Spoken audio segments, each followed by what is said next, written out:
war's over and rationing is obsolete. There's no need to go through the trash. You can buy everything by yourself. That's horse food.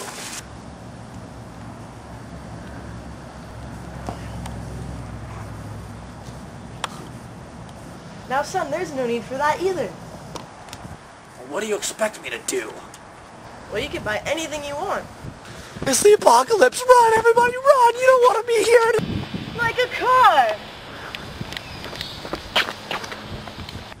This car? Me? Or a pool. This is awesome. I have a pool. Welcome back. We now go to our field reporter, Ben Dover, in Guatemala. Thank you, Stanley. Well, I'm here in Guatemala, where the CIA has moved in to protect their American-owned property. If you don't remember, the CIA was created by Truman after Pearl Harbor. They were created and are used for operations to quell communism. I'm Ben Dover. Back to you, Stanley. We now go to Mac in the science lab. Oh, wow, that's embarrassing. Stanley, I'm standing here live as scientists try to recover and get back to speed with the Russians after they have received notice that they too have the atomic bomb. Now, I don't know about you guys back at home and there in the studio, but I'm scared to death. I don't want to get blown up, do you? No. So I am going to take the precautionary regulations and go build myself a bomb shelter when I get home. You know, you climb in it, get down, put it up the door, and then, you know, that's how you do it. So I'm going to go do that while you guys also do that. Stanley, I have a question for you, and that is, in fact, why are you... My name's not Stanley. The name's Matt.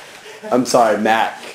We have a lot of Stanleys in the studio right now. That's what I understand. Yes, Stanley. Okay, thank you very much. Okay, anyway, back to my question. Why are you, in fact, naked? I don't know. Why's the sky blue? Why are we in a war? Exactly. Back to you guys in the studio. Thank you, Stanley. Ooh, red light's on. Ooh. We were looking at Mac. I mean, Mac is a good friend of ours. You would never... Hey, I'm married. Yes. Nice. Yes, you're married. How is he doing? Great. He's Probably watching it right now. He's cute. When we return, we will be talking about China's fall to communism. Is it true? Is it false? Is my dog happy? Eat the spinach? We don't know. These questions will be answered after this short break.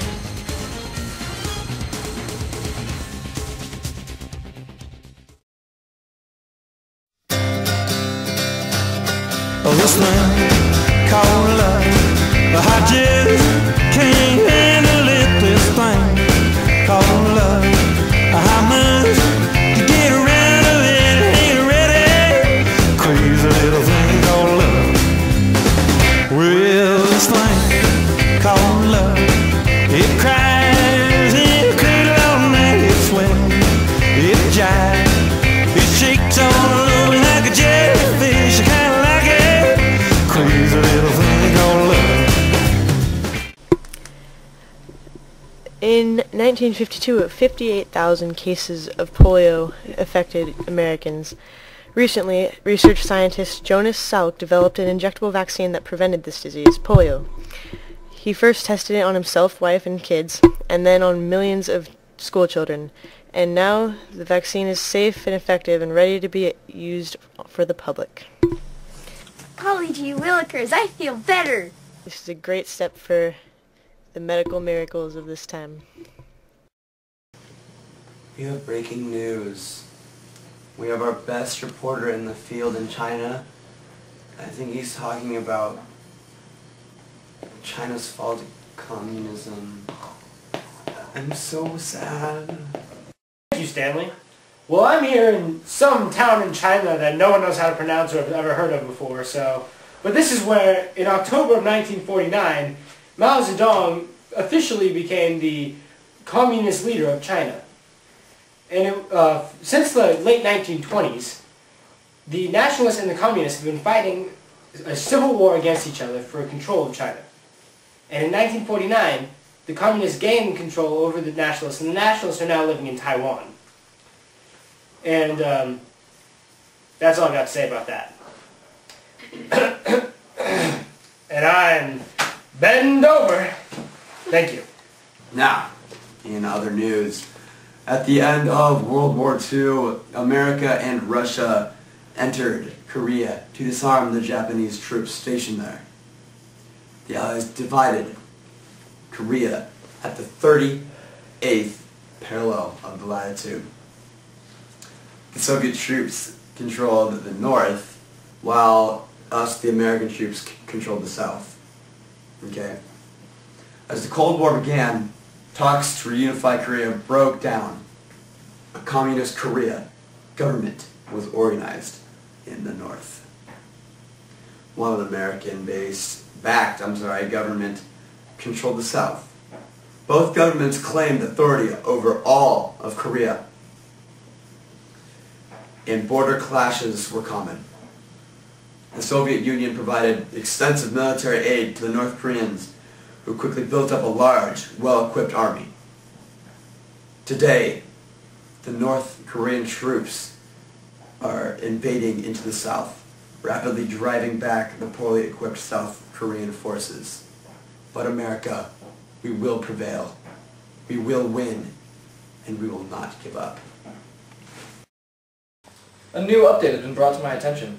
Junior Senator from Wisconsin, Joseph McCarthy, leads this committee in Senate and currently claims he has a list of 100 names of government officials that he claims to be communist. Basically, Inca, it's a witch hunt out there. That's what it's being referred to as, at least. McCarthy is going around making outlandish claims against those in the government. Complete hysteria and paranoia is bringing, Complete hysteria and paranoia by the public and the accused is leading to McCarthy's downfall. Back to you, Inca. And here's Francis Bupkis with the Federal Highway Act. Thanks, guys. The Interstate Highway Act, established by Eisenhower last week, is a 41,000-mile highway system going across the country and up and down the country. The 62-day trip that would have been years ago now will only take 4.5 days. But however, its main purpose was to get, in case of an emergency, for the military to get from one side of the country all the way to the other. The new interstate system also makes it easier for people to get from their homes in the suburbs to their jobs far away in the cities. The economy is also booming, making it easier to transport goods more efficiently from one place to another.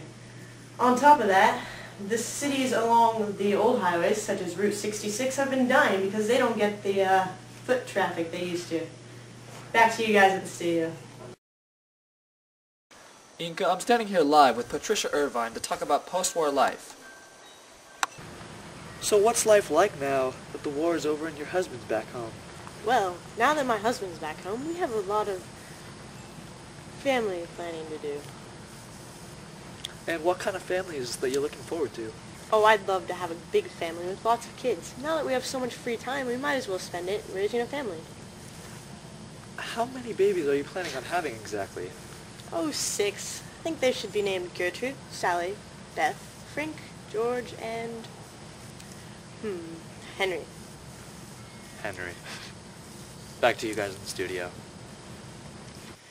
As Juanito, Benito, Burrito, Taquito, Dorito, whatever his name is, was saying about McCarthyism earlier in the show, the loyalty review program, established by Truman a little while ago, has screened over 6 million federal employees for their loyalty to the United States.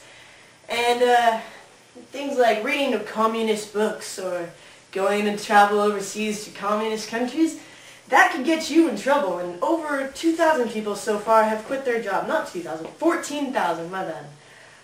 Anyway, 200 people have quit their jobs, and it's like